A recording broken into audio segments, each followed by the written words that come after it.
श्री शिवाय नमस्तुभ्याम, हर हर महादेव, जय महाकाल। कैसे हैं सब लोग। देखिए आज का जो ये वीडियो है ना, आपकी परिवार की सारी समस्याएं, चाहे किसी भी तरीके की समस्या क्यों ना हो, उन सबको खत्म कर देगा। चाहे वो धन की समस्या हो, चाहे नौकरी की समस्या हो, पारिवारिक कलेश हो, अदालत का कोई चक्कर हो, किसी ने झूठा केस लगा दिया है, कोई प्रशासनिक कार्रवाई चल रही है, या फिर आपकी कोई मनोकामना, कोई विश काफी समय से पूरी हो ही नहीं रही है, उपाय कर करके आप थक चुके हो ना, तो एक बार शिवलिंग की इस खाली जगह वाले स्थान का 7 बिंदी वाला उपाय कार्तिक मास के महीने में जरूर करना। आपकी घर की जितनी भी परेशानियां होगी वो पूरी खत्म हो जाएगी। पूज्य गुरुजी ने बड़े ही सरल संभव से ऐसे उपाय बताए हैं जो कार्तिक मास के महीने में किए जाते हैं। पूज्य गुरुजी की कथा से सुनकर के ही और समझ करके आपको बहुत अच्छे से समझाने का पूरा प्रयास करूंगा। परंतु उससे पहले आप सबसे एक छोटी सी प्रार्थना कि जो लोग पहली बार आए हैं चैनल को सब्सक्राइब जरूर कीजिएगा और वीडियो को लाइक करके देवादिदेव महादेव जी का कोई सा भी प्यारा नाम कमेंट बॉक्स में लिखना मत भूलिएगा। इस पूरे वीडियो के अंदर हम लोग 3 महा उपायों के बारे में बात करेंगे जो कि आपकी अलग अलग मनोकामना पूर्ति के लिए सिद्ध होंगे। सबसे पहले बात कर लेते हैं पहले वाले उपाय की। सबसे पहले बात करते हैं पहले उपाय में जो आपको बेनिफिट है, यानी कि क्यों इस उपाय को करना है, इसका फायदा क्या है, वो चीज आप जान लीजिए। अगर आपके घर में धन की कमी है ना, धन की, या फिर कर्जा बढ़ रहा है, आप चाहते हो कि आपके घर में माता लक्ष्मी जी सदैव निवास करें, हमेशा आपके घर में धन बढ़ता रहे, ऐसा नहीं है स्थिर रहे, बढ़ता रहे, कभी भी कर्जा ना हो, बड़े से बड़ा कर्जा उतर जाए। और साथ ही साथ अगर आपका कोई व्यापार है अच्छे से नहीं चल रहा है, या फिर नौकरी में तरक्की चाहते हो, इस वाले उपाय को करना मत भूलना। दूसरा वाला उपाय आपकी नौकरी, और तीसरा आपकी घर की जितनी समस्या है ना, कोर्ट कचहरी प्रशासनिक कार्रवाई, सबके लिए होगा। तो तीसरा वाला उपाय गलती से भी मत चूकना। पहला उपाय आपकी धन प्राप्ति के लिए। इसके लिए आपको चाहिए क्या, ध्यान से सुनिएगा, खाली स्थान पर ही आपको यह उपाय करना है। इसके लिए आपको चाहिए होगा गाय माता का घी, है ना, गाय का घी। कितना चाहिए, ज्यादा नहीं, आधा चम्मच चाहिए, इससे ज्यादा नहीं चाहिए, ठीक है। गाय का घी लेना और इसी के साथ में लेना होगा थोड़ा सा लाल चंदन, ठीक है। लाल चंदन कोशिश करना आप हमेशा इस तरीके से मुठिया रखा कीजिए, जैसे घिस करके जब आप लेते हो ना, तो इसका एक अलग महत्व होता है। अगर नहीं है तो आप पिसा हुआ ले लेना, लेकिन कोशिश किया करो कि आप इस तरीके से एक छोटी सी लकड़ी आप ले लेना, उसी को काम में लिया कीजिए जब भी आप उपाय करें।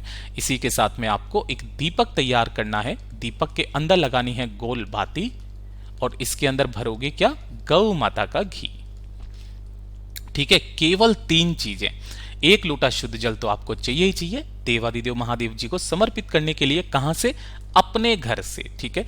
इन्हें लेकर के पहुंच जाना देवादिदेव महादेव जी के मंदिर शिवलिंग के पास। क्रम ध्यान दीजिएगा, आपको दीपक अभी प्रज्वलित नहीं करना है, कुछ भी नहीं करना है। सबसे पहले आप यहां पर जाएंगे, उत्तर दिशा नॉर्थ डायरेक्शन की तरफ मुंह करके खड़े हो जाना। अगर आप डेली मंदिर जाते हो, महादेव जी की सेवा करते हो, तो जो पूजा पाठ आपको करना है, जो चढ़ाना है, पहले आप चढ़ा देना, कोई दिक्कत नहीं है। उपाय करने से पहले आपको पूजा अर्चना करनी है। उसके पश्चात सबसे पहले जब आप इस उपाय को करेंगे ना, तो सबसे पहले 1 लोटा शुद्ध जल देवादिदेव महादेव जी को समर्पित करना है आपको। ओम नमः शिवाय, श्री शिवाय नमस्तुभ्यम पंचाक्षरी मंत्र या षडाक्षरी मंत्र का स्मरण करते हुए ये कर दिया। उसके पश्चात जो आपने गाय का घी और लाल चंदन लिया है, तो इस गाय के घी में ही आपको थोड़ा सा लाल चंदन लेना है और उसी के अंदर आपको लाल चंदन मिला लेना है। थोड़ी सी देर अपनी तर्जनी, जो अनामिका उंगली होती है, उससे थोड़ी सी देर घिसना है। इसे घिसने का भी एक क्रम गुरुदेव ने कथा में बताया था, अभी बताऊंगा तो वीडियो काफी ज्यादा लंबा हो जाएगा, इसलिए थोड़ी सी देर इसे घिस लेना। जो चंदन बनेगा लाल चंदन और घी का, तो जो शिवलिंग के बीच में खाली स्थान होता है, कौन सा वाला खाली स्थान, ये माता रानी का हस्तकमल हो गया और ये माता अशोक सुंदरी हो गई, इनके बीच में ये जो खाली स्थान है, अब केवल मैं खाली स्थान वाले पर गोला कर देता हूं।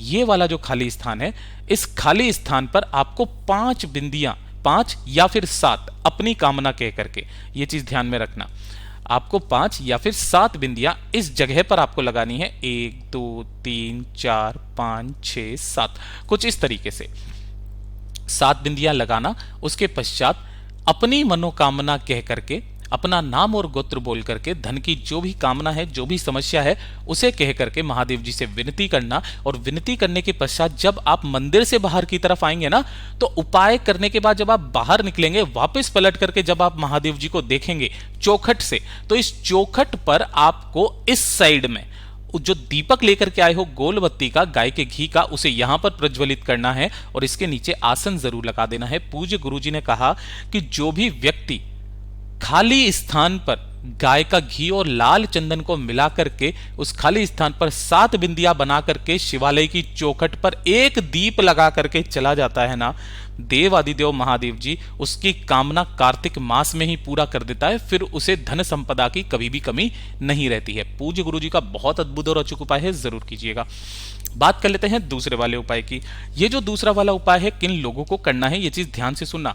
अगर आप नौकरी के लिए काफी समय से तैयारी कर रहे हो, चाहे प्राइवेट चाहे सरकारी, इंटरव्यू दे दे करके थक चुके हो, कुछ नहीं हो रहा है, या फिर आपका कोई कार्य है काफी समय से अटका हुआ है ना, तो एक तरीके से नौकरी नहीं लग रही है, तो ये भी एक कार्य है जो कि अटका हुआ है आपका। तो जो भी कार्य अटका हुआ है, कार्य सिद्धि के लिए, किसके लिए? कार्य सिद्धि के लिए कुछ कार्य आपको करवाना है कि ये मेरा कार्य बन जाए, तो कार्य करवाने के लिए आपको ये वाला उपाय करना ही करना है।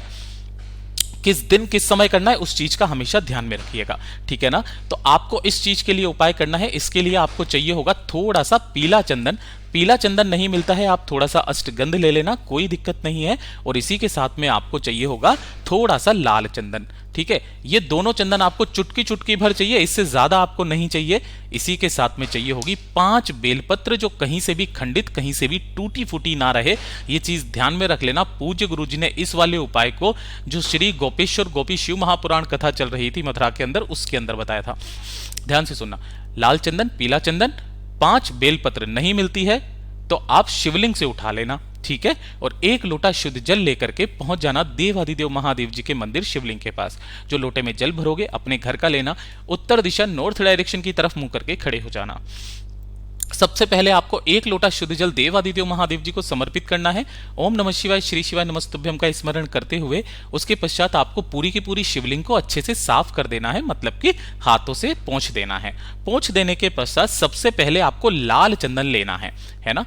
जो आप लाल चंदन लोगे, अपने दाहिने हाथ की जो अनामिका उंगली होती है, देखिए इस तरीके से, ये वाला, ये आपका दाहिना हाथ हो गया। ये जो अनामिका उंगली है जिसमें अंगूठी पहनी जाती है, रिंग फिंगर, इसे लाल चंदन में डुबोना और जलाधारी पर किसी भी स्थान पर आपको 7 बिंदियां लगानी है। आप कहीं पर भी लगा दो, 1 2 3 4 5 6 7, इस तरीके से लगा देना।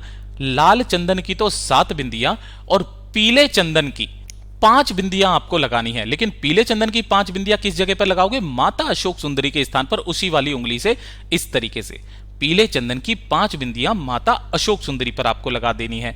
अब जो आपके पास में बेलपत्र हैं, 5 बेलपत्र, इन 5 बेलपत्रों को अपनी कामना कह करके आपको शिवलिंग पर समर्पित करना है। लेकिन उसका भी एक क्रम है महाराज, उस चीज को ध्यान से सुनिएगा। हर एक बेलपत्र की डंडी जो होगी वो अलग अलग दिशा में होगी। जैसे पहला बेलपत्र आपने ऐसे करके समर्पित कर दिया, दूसरा बेलपत्र आप ऐसे करके समर्पित करेंगे, तीसरा बेलपत्र आप ऐसे करके समर्पित करेंगे, चौथा बेलपत्र आप ऐसे करके समर्पित करेंगे और 5वां बेलपत्र आप ऐसे करके समर्पित करेंगे। 5 बेलपत्रों की डंडी जो रहेगी वो अलग अलग दिशाओं में होगी। दाहिना हाथ इसी वाली बेलपत्रों पर रख करके अपनी कामना कह करके वापस घर की तरफ चले आ जाना। आपका जो भी कार्य है ना पूरा होगा ही होगा। पूज्य गुरु जी का बहुत अद्भुत और अचूक उपाय है, जरूर कीजिएगा। अब बात कर लेते हैं तीसरा और सबसे अचूक उपाय जो कि आपको करना ही करना है। इससे पहले जो उपाय मैंने आपको बताया था ना, उस वाले उपाय को आप किसी भी सोमवार को, प्रदोष को, शिवरात्रि को, एकादशी को आप इजीली कर सकते हो, कोई दिक्कत नहीं है। जो भी विशेष तिथि आ जाए या सोमवार की अष्टमी आ जाए उस दिन भी आप कर सकते हैं। अब बात करते हैं तीसरा वाला उपाय है ना, इस वाले उपाय को करना भूल ही मत जाना। ये हर एक परिवार की समस्या। देखिए, अगर आपके घर में प्रॉपर्टी को लेकर के कोई झगड़ा हो रहा है, ठीक है, दूसरा अदालत में पति पत्नी का कोई केस चल रहा है, या फिर बाप बेटे का कोई केस चल रहा है, चाचा ताऊ का कोई केस चल रहा है, किसी भी तरीके का कोई केस अगर आपके ऊपर लग रहा है, या किसी ने कोई झूठा केस आपके ऊपर लगा दिया है ना, जिसमें आप फंसे हुए हो, गलत केस लगा दिया है, कोई प्रशासनिक कार्यवाही आपके ऊपर चल रही है ना, तो उन सबसे जीत दिलाने के लिए आपको इस उपाय को करना है, ठीक है। कब और कैसे करना है ध्यान से सुनिएगा। इसका एक खास नियम है महाराज। आपको इसके लिए 1 बेलपत्र लेनी है जो कहीं से भी खंडित ना हो, 1 आपको लेना है शमी पत्र, शमी पत्र जब भी आप तोड़ें इस तरीके से तोड़ें, जो मैंने गोले में बनाया ये पूरा एक शमी पत्र है। इसी के साथ आपको एक दूर्वा लेनी है, मात्र एक। इसी के साथ एक लेना है आपको कनेर का पुष्प, जो पीला वाला कनेर का पुष्प होता है वो, और एक लेना है अक्षत चावल का दाना जो कहीं से भी खंडित ना हो। ये 5 चीजें आपको चाहिए, और थोड़ा सा 1 लोटा शुद्ध जल अपने घर का चाहिए, ठीक है ना। इन सभी चीजों को लेकर के पहुंच जाना बेलपत्र पेड़ के नीचे। किस दिन? या तो कोई गुरुवार का दिन पड़ जाए, कौन से महीने की? कार्तिक मास में। और अगर आप अभी नहीं कर पाते हो, जब भी आपको जीवन में इस चीज की जरूरत हो तो इस उपाय को लिख लेना। सोमवार की अष्टमी, प्रदोष, शिवरात्रि, इन 4 दिनों पर, या फिर एकादशी, इन 5 दिनों पर आपको इस उपाय को कर लेना है, किसी भी दिन कर लेना। जैसे ही बेलपत्र के नीचे जाओगे वहां पर जो भी मिट्टी है ना, उसका आपको पार्थिव शिवलिंग का निर्माण करना है। अगर आप पार्थिव शिवलिंग ना भी बना पाओ तो सिर्फ एक लिंग की आकृति बना लेना, जो कि ये वाली है, ठीक है ना। इस तरीके से जो भी चंदन वगैरह आप लगाना चाहो वो आप लगा देना। अब जो क्रम है, जैसे मैंने आपको बताया था, सबसे पहले आपको यहां पर एक बेलपत्र समर्पित करना है, इसी के ऊपर आपको फिर एक शमी पत्र, एक दूर्वा, एक कनेर का पुष्प और एक चावल का दाना, जिस कार्य के लिए आप कर रहे हो उसे रख करके महादेव जी के जो भी मंत्र आपको आता है उसका 108 बार स्मरण करके जो जल आप लेकर के गए हो उसी जल से आपको इस पार्थिव शिवलिंग को विसर्जन कर देना है। विसर्जन कर देने के पश्चात जो आपने ये 5 चीजें चढ़ाई है ना, इन 5 चीजों को या तो आप पहले से ही उठा लेना अपनी कामना करने के पश्चात, वरना चावल का दाना वगैरह जो है वो खो सकता है। उन्हीं 5 चीजों को आपको उठा लेना है, फिर उसके बाद में विसर्जन कर देना है। उन्हीं 5 चीजों को घर पर ला करके किसी भी लाल कपड़े में, ध्यान रखना, लाल कपड़े में पोटली बना करके घर में आपको रखना होगा 21 दिन तक, है ना। और 21 दिन के पश्चात किसी भी बहते नदी, तालाब, सरोवर में उसे आपको समर्पित कर देना है। लेकिन एक चीज ध्यान में रख लेना, जो सबसे ज्यादा मेन काम है, जब भी आप इन तीनों चीजों को, 5 चीजों को समर्पित करेंगे इस पार्थिव शिवलिंग के ऊपर ना, महादेव जी के 3 नामों से समर्पित करोगे। पहला है रंगेश्वर महादेव, रंगेश्वर महादेव। दूसरा कुंदकेश्वर महादेव, ठीक है। और तीसरा होगा चंपेश्वर महादेव, चंपेश्वर महादेव। इन तीनों के नाम से ये 5 चीजें आपको समर्पित करनी है। आपका जो कार्य होगा, जीत आपकी ही होगी। पूज्य गुरु जी ने जैसा अपनी कथाओं में बताया वैसा आसान भाषा में आपको बताने का संपूर्ण प्रयास किया। वीडियो अगर पसंद आया हो तो लाइक जरूर करना, साथ ही साथ चैनल को सब्सक्राइब जरूर कीजिएगा। मैं आपसे मिलता हूं अगले वीडियो में, तब तक के लिए ओम नमः शिवाय, जय महाकाल।